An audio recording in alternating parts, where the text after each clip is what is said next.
दादा नमस्कार, मी संतोष पवार बोलतोय. मी नेहमीप्रमाणे माझ्या रिक्षावर आलो असताना रिक्षा एका कडेला लावून मी पॅसेंजरचा शोध घेत होतो, पॅसेंजर शोधत होतो. तर कुर्ला कॅम्पच्या इकडनं एक काळ्या कलरची कार आली. फुल वेगात होती ती, फुल स्पीडला होती.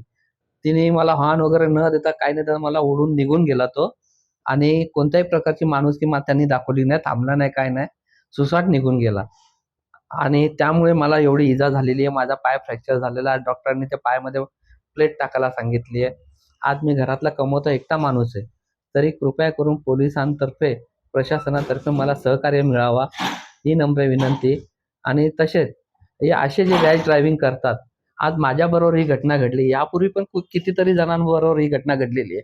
यापुढे पण घडू शकते आणि कोणाची जीवितहानी होऊ शकते. ही शक्यता नाकारता येऊ शकत नाही. आपण या संदर्भात पोलीस स्टेशनला तक्रार केली? आम्ही तक्रार दिलेली आहे साहेब. काय मागणी? 4 नंबरला विठ्ठलवाडीला आम्ही दिलेली आहे तक्रार. काय मागणी आपल्याला? लवकरात लवकर चौकशी होऊन आमचं काय ते करून द्यावं त्यांनी.